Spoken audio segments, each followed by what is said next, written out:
Hi అండి. Special occasions అప్పుడు లేదా ఏదైనా స్పెషల్‌గా తినాలనిపిస్తే వీకెండ్స్‌లో చికెన్, మటన్ తినలేకపోయినా కానీ చికెన్, మటన్ కూడా మర్చిపోయే విధంగా చికెన్ బిర్యానీ కూడా మర్చిపోతారు. మటన్ బిర్యానీ కూడా మర్చిపోతారు. అంత అద్భుతంగా ఉంటుంది. ఇక్కడ మనం కొన్ని వెజిటబుల్స్‌తో పాటు క్యారెట్ కూడా వేసి ఈ రైస్ రెసిపీ చేసుకోబోతున్నాము. తప్పకుండా వీడియో ఎండ్ వరకు చూసి ఇదే విధంగా ఇంగ్రీడియెంట్స్ ఎగ్జాక్ట్‌లీ వేసి మీరు ట్రై చేయండి. చూడండి, తిన్నవారు మిమ్మల్ని మెచ్చుకుంటూనే ఉంటారు. చాలా సూపర్ టేస్టీగా ఉంటుంది. రిచ్ టేస్ట్ ఉంటుంది. దీంట్లో వెజిటేబుల్స్ కూడా వేసుకుంటాం కాబట్టి పదండి మరి రెసిపీ చూసుకుందాం. దీన్ని మీరు క్యారెట్ పులావ్ అనొచ్చు, లేదా క్యారెట్ రైస్, క్యారెట్ బిర్యానీ కూడా అనొచ్చు. చూడండి, నేను బాస్మతి రైస్ తీసుకున్నాను. బాస్మతి రైస్ 2 గ్లాసులు బాగా ఎక్కువ వాటర్ పోసి 45 మినిట్స్ నానబెట్టుకున్నాను. మీ దగ్గర బాస్మతి లేకపోయినా సోనా మసూరి కూడా తీసుకోవచ్చు.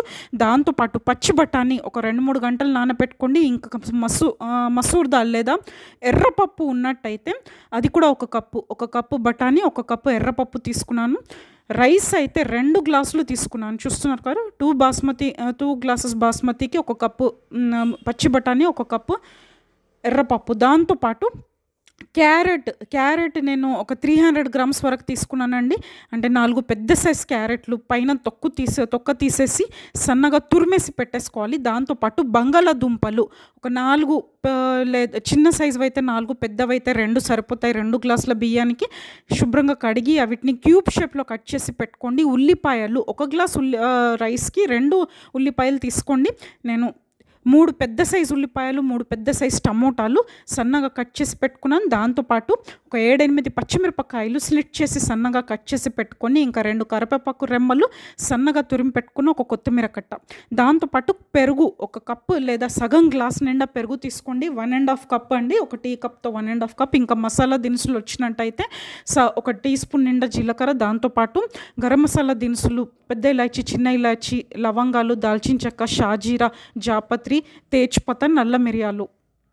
ముందుగా ఒక మందంగా ఉన్న కడాయి తీసుకోండి. లావుగా ఉండే మందంగా ఉండే కడాయి తీసుకోండి. అల్యూమినియం కడాయి, స్టీల్ బౌల్ వద్దు. దాంట్లో ఆయిల్ పోసి వేడెక్కిన తర్వాత తేజ్పత్తా వేసి, ఇంకా కట్ చేసి పెట్టుకున్న ఉల్లిపాయలు కూడా వేసి కొద్దిసేపు ఫ్రై చేద్దాం. పెద్ద మంటలో పెట్టేసి ఇవి బ్రౌన్ అయ్యే వరకు వెయిట్ చేద్దామండి. బ్రౌన్ అయ్యే వరకు బాగా ఫ్రై చేద్దాం. ఆ తర్వాత గరం మసాలా దినుసులన్నీ దీంట్లో వేసేయండి. తేజ్పత్తా, జాపత్రి, దాల్చిన చెక్క, నల్ల మిరియాలు, లవంగా, పెద్ద ఇలాచి, చిన్న ఇలాచి, ఇంకా షాజీరా అన్నీ వేసేసి ఇది బాగా కలిపేసి కొద్దిసేపు దీన్ని ఫ్రై చేద్దాం. ఆనియన్స్ చక్కగా బ్రౌన్ కలర్లో గోల్డెన్ బ్రౌన్ వచ్చే వరకు ఫ్రై చేసిన తర్వాత, ఎక్కువ బ్రౌన్ అవసరం లేదు, కొంచెం బ్రౌన్ అయిన తర్వాత బఠానీ ఇంకా బంగాళాదుంపలు, గ్రీన్ పీస్ ఇంకా పొటాటోస్ వేసి కొద్దిసేపు ఫ్రై చేద్దాం. ఇవి దుంపలు హార్డ్గా ఉంటాయి. బఠానీ దుంపలు తొందరగా ఉడకవు కాబట్టి నూనెలో మూత పెట్టేసి, కడాయి మీద మూత పెట్టి కొద్దిసేపు ఒక 5 నిమిషాలు దాన్ని 5 నుంచి 10 నిమిషాలు మీడియం ఫ్లేమ్, చిన్న ఫ్లేమ్లో మగ్గనిచ్చినట్టయితే అది 50% ఉడికిపోవాలి. నూనెలో 50% ఉడికినట్టయితేనే అప్పుడు రైస్ టేస్టీగా ఉంటుంది. చూడండి, ఇవి కనీసం నాకైతే 60% ఉడికిపోయాయి, సాఫ్ట్గా అయిపోయాయి, కొంచెం బ్రౌన్ అయిపోయాయి. ఆ తర్వాత జింజర్ గార్లిక్ పేస్ట్ లేదా అల్లం వెల్లుల్లి ముద్ద రైస్కి సరిపోయేంత, మీరు బగారా రైస్లో ఏ విధంగా వేసుకుంటారో అలాగే వేసుకోండి. నేను 1 టేబుల్ స్పూన్ వేసుకున్నాను. జింజర్ గార్లిక్ పేస్ట్ వేసి ఫ్రై చేసి మంచి స్మెల్ వచ్చేటప్పుడు ఇప్పుడు తురుము పెట్టుకున్న క్యారెట్ కూడా దీంట్లో వేసేసి హై ఫ్లేమ్లో ఒక 4 నిమిషాలు ఫ్రై చేద్దాం. క్యారెట్ నూనెలో మగ్గిపోయి డార్క్ కలర్ నుంచి లైట్ కలర్లోకి వచ్చేస్తుంది. డార్క్ ఆరెంజ్ నుంచి లైట్ ఆరెంజ్లోకి వచ్చేస్తుంది. చూస్తున్నారా, మంచి స్మెల్ వస్తుంది. క్యారెట్ కొద్దిగా మగ్గిన తర్వాత ఇప్పుడు టమాటాతో పాటు పచ్చిమిర్చి, కరివేపాకు, కొత్తిమీర కూడా వేసేద్దామండి. టమాటా, కొత్తిమీర, పచ్చిమిర్చి, కరివేపాకు కూడా వేసేసి అది కూడా టమాటా కూడా సాఫ్ట్ అయ్యే విధంగా కొద్దిసేపు ఫ్రై చేద్దాం. టమాటాతో పాటు మిగిలిన కూరగాయలు కూడా తొందరగా సాఫ్ట్ అవ్వడానికి ఒక 4 నిమిషాలు ఫ్రై చేసిన తర్వాత సరిపోయేంత ఉప్పు వేసుకుందాము. రైస్కి సరిపోయేంత ఉప్పు వేసుకోండి. నేను 2 గ్లాసుల రైస్ తీసుకున్నాను కదా, వెజిటేబుల్స్ కూడా తీసుకున్నాను కాబట్టి నేను 2 స్పూన్స్ ఫుల్ ఉప్పు వేసుకుంటున్నాను. 2 స్పూన్ల నిండా ఉప్పు వేసుకుంటున్నాను. ఉప్పు వేసి కొద్దిసేపు దాన్ని తిప్పి మగ్గనిద్దాం. కొంచెం పసుపు కూడా వేసుకుందాం. ఒక సగం టీ స్పూన్ పసుపు, ఒక మంచి కలర్ కోసం పసుపు కూడా వేసి తిప్పేసి, కావాలంటే మూత పెట్టేసి కొద్దిసేపు పసుపులో కొద్దిసేపు మగ్గనిద్దాం. టమాటాతో పాటు మిగతా వెజిటబుల్స్ కొంచెం సాఫ్ట్ అయిపోతాయి. ఆ తర్వాత కారం పొడి, తప్పకుండా కారం పొడి కొద్దిగా వేయండి. ఎందుకంటే మనం దీంట్లో వెజిటబుల్స్ వేసుకుంటున్నాం కదా, రైస్ తియ్యగా ఉండకుండా నేను 1½ టీ స్పూన్ కారం పొడి వేసుకున్నాను. 1 టీ స్పూన్నర ధనియాల పొడి, కారం పొడి 1 టీ స్పూన్నర, దాంతోపాటు జీరా పౌడర్ కూడా 1 టీ స్పూన్ నిండా వేసుకున్నాను. ఇది బాగా కలిపేసి తిప్పేసి కొద్దిసేపు చిన్న మంటలో మగ్గనిద్దాం. చిన్న మంటలో మూత పెట్టి కొద్దిసేపు ఒక 4 నిమిషాలు మగ్గిన తర్వాత చూస్తున్నారా, ఉప్పు, పసుపు, కారం, అల్లం, గరం మసాలా అన్నీ మగ్గిపోయాయి. ఆ తర్వాత బీట్ చేసి పెట్టుకున్న పెరుగు వేసుకోవాలి. పెరుగు ఒక సగం గ్లాస్ వరకు పెరుగు నేను బీట్ చేసి పెట్టుకొని వేసుకున్నాను. ఇక్కడ ఒక ముఖ్యమైన విషయం, ఎప్పుడైనా పెరుగు వేసుకునేటప్పుడు మంట చిన్నగా పెట్టుకోవాలి. పెరుగు ఇమ్మీడియట్గా ఫ్రిడ్జ్లోంచి తీసి వేయొద్దు. రూమ్ టెంపరేచర్లో తీసి పెట్టిన తర్వాతే వేయాలి. వేసే ముందు బాగా బీట్ చేయాలి. పెరుగు వేయగానే బాగా కలపాలి కర్రీని. బాగా కలపకపోతే పెరుగు విరిగిపోయే ఛాన్సెస్ ఉంటుంది. ఇంకోటి మంట చిన్నగా పెట్టాలి. బాగా కలిపేసి తిప్పుకుంటూ కొద్దిసేపు మూత పెట్టేసి పెరుగులో వెజిటబుల్స్ మగ్గనిద్దాము. పెరుగుతో పాటు మసాలా దినుసులు, ఉప్పు, కారం కూడా, వెజిటబుల్స్ కూడా పెరుగులో చక్కగా మగ్గిపోయి మూత పెట్టి మగ్గిన తర్వాత చూస్తున్నారా, నూనె పైకి తేలుతుంది. చిన్న మంటలో చేయాలి ఈ యాక్టివిటీ కంప్లీట్గా. నూనె పైకి తేలిన తర్వాత ఇప్పుడు మనం వాష్ చేసి పెట్టుకున్న బాస్మతి బియ్యం కూడా దీంట్లో వేసేద్దాం. సోనా మసూరి అయితే మీరు డైరెక్ట్గా సోనా మసూరి మీరు ఇదే విధంగా శుభ్రంగా కడిగి నీళ్లు వార్చేసి వేసేయవచ్చు.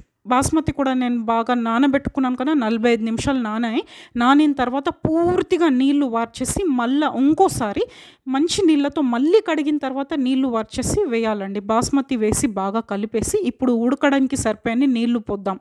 సోనా మసూరికి అయితే మామూలు మీరు ఇంట్లో ఏ విధంగా కుక్ చేయడానికి ఎన్ని వాటర్ పోస్తారో అన్నీ వాటర్ పోయండి.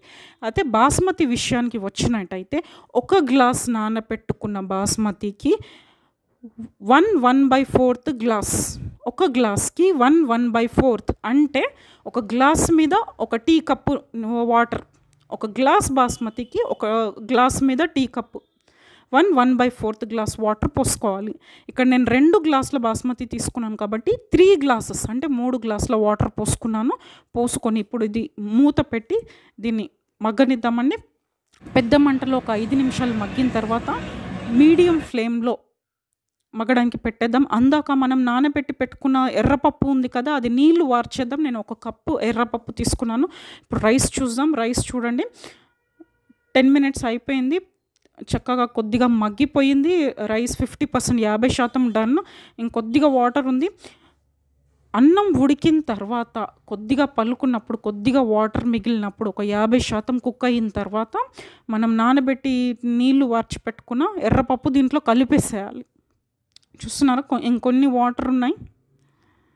మీడియం ఫ్లేమ్లోనే పెట్టుకున్నాను. ఇప్పుడు ఎర్రపప్పు దీంట్లో వేసి, మసూర్ దాల్ అంటాం కదా, వేసి కలిపేసి దీంట్లో కొద్దిగా కసూరి మెతి, 1 టీ స్పూన్ నిండా కసూరి మెతి కూడా వేసేసి బాగా తిప్పేసి కలిపేసి చూస్తున్నారు. Almost done. వాటర్ పూర్తిగా ఇంకిపోయింది, నీళ్ళన్నీ ఇంకిపోయాయి, దగ్గర పడింది రైస్. ఈ స్టేజ్లో మసూర్ దాల్ లేదా ఎర్రపప్పు ఇంకా కసూరి మెతి వేసి కలిపేసి మూత పెట్టి చిన్న మంటలో దమ్ముకి పెట్టేద్దామండి. దమ్ముకు పెట్టినప్పుడు ఒక ముఖ్యమైన విషయం, బాస్మతి రైస్ మీరు ఎప్పుడైనా కానీ నీళ్లు పూర్తిగా ఆవిరైపోయి దమ్ముకు పెట్టినప్పుడు, చిన్న మంటలో పెట్టినప్పుడు లాస్ట్ స్టేజ్లో ఒక పేనం మీద పెట్టుకోవాలి. బాగా వేడెక్కిన పేనం మీద పెట్టి, చిన్న మంటలో పెట్టి, పేనం మీద లావుగా ఉన్న ఒక పేనం మీద పెట్టి మూత పెట్టి దానిపైన ఒక బరువాటి వస్తువు పెట్టేయాలి. అప్పుడు అన్నం చక్కగా దమ్ముకు అయిపోతుంది. ఇంకా దాంతోపాటు రైస్ పొడిగా చక్కగా వస్తుందండి. ఇప్పుడు వాటర్ పూర్తిగా ఆవిరైపోయింది కానీ నీళ్ళు పూర్తిగా ఆవిరైపోయాయి. ఇప్పుడు కొద్దిగా మూత పెట్టే ముందు కొద్దిగా నెయ్యి వేసుకుందాం. నీళ్ళన్నీ ఆవిరైన తర్వాత దమ్ముకు పెట్టే ముందు కార్నర్స్లో ఒక 2 టీ స్పూన్స్ నెయ్యి వేసుకుంటున్నాను నేను. నెయ్యి వేసి మూత పెట్టి దాని మీద ఒక బరువాటి వస్తువు పెట్టేస్తాం. అందాక మనం రైతా చేసుకుందామా చూడండి. సన్నగా తురిమి పెట్టుకున్న ఉల్లిపాయ, కొత్తిమీర, కరివేపాకు, ఇంకా పచ్చిమిర్చి, ఇంకా టమాటా, క్యారెట్ తురుము, దాంట్లో కొద్దిగా సాల్ట్ వేసి, కర్డ్ గడ్డ పెరుగు వేసుకొని కొద్దిగా వాటర్ పోసుకొని మీరు మిక్స్ చేసుకున్నట్టయితే మనకి రైతా రెడీ అండి. పదండి అందాక మనం రైస్ చెక్ చేద్దాము. చూడండి పైన ఒక బరువాటి వస్తువు పెట్టేసి నేను పేనం పెట్టుకున్నాను. కింద తవ్వ లేదా పేనం పెట్టేసి చిన్న మంటలో పెట్టేసి దమ్ముకి వదిలేయాలి. ఒక 10 మినిట్స్ అయిపోయింది. 10-12 నిమిషాలు అయిపోయింది. నేను 10-12 మినిట్స్ పెట్టుకున్నాను. ఒక్కసారి రైస్ చూద్దాము 10 నిమిషాల తర్వాత. వావ్! చూస్తున్నారా మంచి స్మెల్ వస్తుంది. రైస్ చక్కగా దమ్ముకయిపోయిందండి. ఎక్కడ కూడా మాయిశ్చర్ లేకుండా పూర్తిగా పొడి పొడిగా అయిపోయింది. బంగాళాదుంప కూడా చక్కగా ఉడికిపోయింది. వెజిటబుల్స్ అన్నీ చక్కగా ఉడికిపోయి రైస్ కూడా ఓపెన్‌గా అయిపోయింది. పదండి ఇప్పుడు ఒక్కసారి ప్లేట్‌లోకి తీసేసుకుందాము.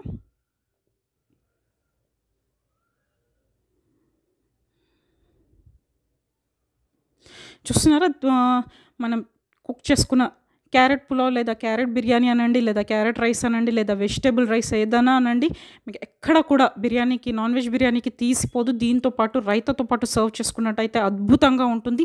మీరు ఎగ్జాక్ట్లీ చూయించిన విధంగా ఇదే విధంగా ఎగ్జాక్ట్లీ అన్ని ఇంగ్రీడియంట్స్ ఏ ఇంగ్రీడియంట్ కూడా మిస్ కాకుండా అన్ని ఇంగ్రీడియంట్స్ వేసుకొని ఇలాగే ట్రై చేయండి. మీకు తప్పకుండా రెసిపీ నచ్చుతుందని నేను ఆశిస్తున్నాను. మీకు రెసిపీ నచ్చినట్లయితే తప్పకుండా నా ఛానల్ని సబ్స్క్రైబ్ చేయండి. ఇంకా రెసిపీ లైక్ చేయండి, షేర్ చేయండి. ఇంకా ముందు ఎన్నో మంచి రెసిపీస్తో మేము ముందుంటానండి. అంతవరకు నమస్కారం.